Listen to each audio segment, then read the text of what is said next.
ultimate goal for human spaceflight is sending a person to Mars. It's not an easy task, though. The journey to Mars with current rocket technology takes about 6 months.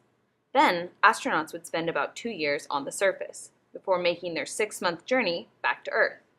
A trip like this has serious consequences for the human body, especially your bones. Your bones? But why?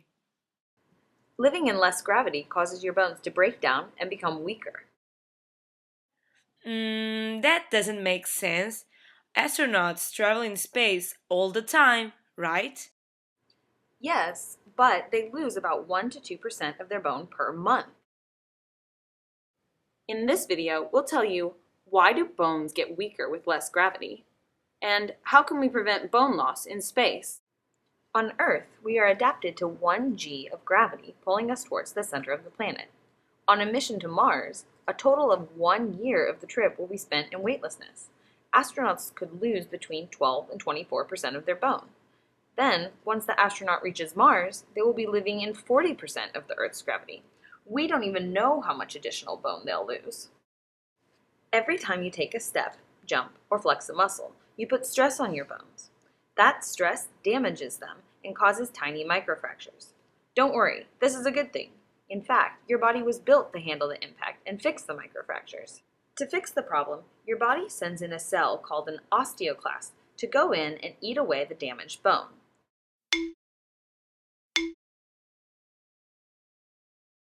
When the osteoclast is done, new cells called osteoblasts come in and rebuild the bone back up.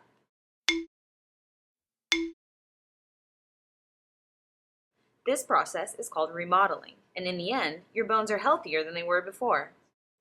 In space, without the pull of gravity to cause the microfractures, the process of remodeling is altered. Osteoblasts do less building, and osteoclasts seem to eat away more bone.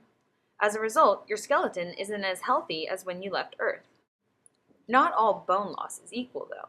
The most change happens on the weight-bearing part of your body, like the lower spine, hips, legs, and feet. No one knows exactly why. Maybe your body thinks your bones are overbuilt, or maybe gravity affects osteoblasts and osteoclasts. But either way, the shape of your bones changes, and not for the better. If you look at the cross-section of your bone, this constant eating and rebuilding causes the shape to change.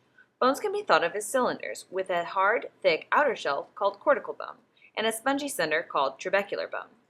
In space, the wall of cortical bone gets thinner with time. This process is normal and happens as we age, but in space, it's accelerated. Change also happens to the trabecular bone. The spongy interior web gets thinner, making it less able to handle load. Let's do a demo to test whether thinner bones are weaker.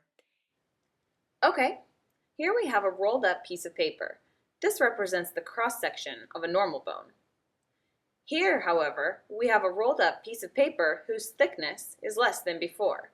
This represents a bone which has been on a mission to Mars and is thinner. Let's add some weights to the top to see what happens. We'll put the normal, thicker bone on the right and the weaker bone on the left. Initially, both bones are able to carry the weight, up to 10 pounds.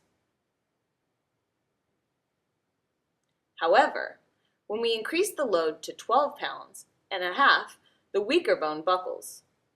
Finally, with 15 pounds, the thinner bone is completely crushed. I guess thicker bones really are stronger. I guess I'll never be able to travel to Mars. Don't worry, scientists, doctors, and engineers are working hard to find ways to keep bones healthy in space. These are called countermeasures. One of the most important countermeasures is exercise. Right now, astronauts use bungee cords to lift weights, hold their bodies to treadmills, and bicycle machines to mimic the kinds of exercise impact seen on Earth. Eating good food to promote bone health is also important. Foods rich in calcium, vitamin D, and K can help promote the work of osteoblasts and osteoclasts. It's also possible for astronauts to take medicine to promote healthy bone remodeling and help keep the bone's chemical balance similar to Earth levels. One exciting countermeasure is the use of artificial gravity. Artificial gravity can be achieved by spinning a spacecraft, or a portion of it, like a bed. That spinning causes centrifugal force, so someone standing on the spacecraft would feel a force pulling them away from the center, mimicking the way gravity pulls a person towards Earth. There are many other types of countermeasures people are testing. No one knows what will be the most effective, but we're constantly looking for the answer. Wow, I hope they find the answer. The process by which our bodies maintain healthy bones is very complicated. Learning how to treat bone loss in space is important to keep astronauts healthy and to ensure mission success. Someday we will visit Mars, and when we do, I hope bones will be just as healthy when astronauts return as when they left.